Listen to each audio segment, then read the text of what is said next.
Exercise 5.1 question 4 है part 2। X plus Y is greater than or equal to 5 और minus Y plus X is less than or equal to 1। इन दोनों inequalities का हमने जो solution आएगा उसको ग्राफ पर शेडेड एरिया से ज़ाहिर करना है। इस क्वेश्चन का पहला पार्ट मैंने तफसील से करवा दिया है, उसकी वीडियो मौजूद है। तो ये चूँकि सवाल थोड़े लंबे हैं तो मैंने पहले ये सॉल्व कर लिए और अब मैं आपको साथ समझा देता हूँ। पहली जो वीडियो है उसमें तफसील से मैंने हल करके बताया हुआ है। इसमें सबसे पहले हम इनकी मुतल्लिका मसावातें बना लेंगे, इन इक्वलिटीज़ की गैर मसावातों की। पहली की जो मुतल्लिका मसावात बनी है X plus Y is equal to 5 आ गया, और दूसरी लीनियर इक्वलिटी जो है इसकी करस्पॉन्डिंग इक्वेशन या मुतल्लिका मसावात बनी है minus Y plus X is equal to 1। अब हमने बारी बारी दोनों इक्वेशंस में पहले x 0 पुट करेंगे तो y आ जाएगा, फिर y पुट करेंगे 0 के तो x की वैल्यू आ जाएगी। तो पहली इक्वेशन में हमने x 0 पुट किया है तो y की वैल्यू 5 आई है। तो ये जो पहला नुक्ता हमारे पास आया है ये 0 और 5 आ गया। ठीक है, इसी तरह अब इस इक्वेशन में हमने y 0 पुट किया है, ये लिखा हुआ है यहाँ पर put y is equal to 0।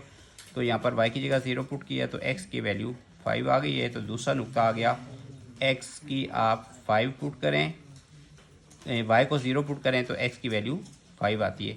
तो इस तरह इस दोनों का जो ये पहली लाइन बनती है इसका पहला पॉइंट 0,5 है और दूसरा पॉइंट 50 है। अब देखें इन दोनों पॉइंट को हमने इस्तेमाल करते हुए ये लाइन हमने ग्राफ पर ये लाइन ड्रा की है। ये 0,5 पॉइंट है और ये 50, तो इन दोनों को मिला दिया तो ये एक लाइन आ गई है x plus Y is equal to 0।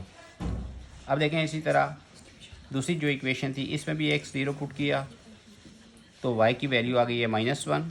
तो ये हमारे पास पहला नुक्ता आ गया 0 -1, और जब y की वैल्यू 0 पुट की तो x की वैल्यू हमारे पास 1 आई है। तो इसका दूसरा नुक्ता आ गया 1 0। इसको भी हमने अब ऐसे ही ग्राफ पर ये ज़ाहिर कर दिया। ये आप देखें ये 0 -1 ये पॉइंट है और ये जो पॉइंट है ये 1 0 है। तो इन दोनों को मिलाकर ये लाइन हमने ड्रा कर ली है। ये जो शो कर रही है minus Y plus X is equal to 1, ये माइनस वाई है। ठीक है, अब हमने ये चेक करना था कि इन दोनों जो इनइक्वालिटीज़ हैं इनका जो ग्राफ है वो ओरिजिन की तरफ होगा या ओरिजिन के मुखालिफ। इसके लिए मैंने सबसे पहले ये 0 0 इनइक्वालिटी 1 में पुट किया। ये इनइक्वालिटी 1 थी, इसमें 0 0 पुट किया है। तो ये जो इसका आया है जवाब वो दुरुस्त नहीं है। अब देखें यहाँ पर 0 is greater than or equal to 5। अब 0 5 से ना तो इक्वल होता है ना ग्रेटर होता है, लिहाजा ये दुरुस्त नहीं है।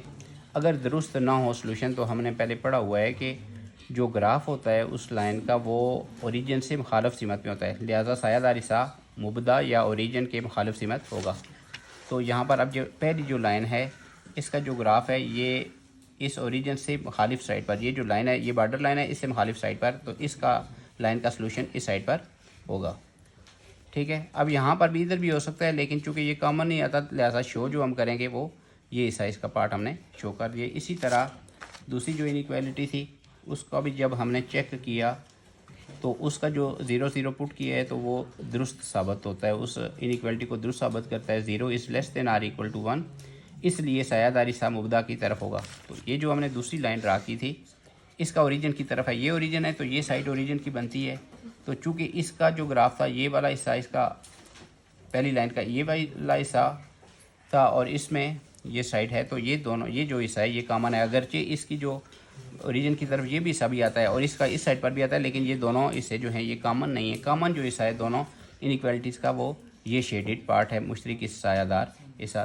तो यही जो है इन इक्वालिटीज़ का जो सलूशन है उसको ग्राफ पर आप ज़ाहिर करेंगे तो वो इस तरह से ही ग्राफ पर ज़ाहिर होगा।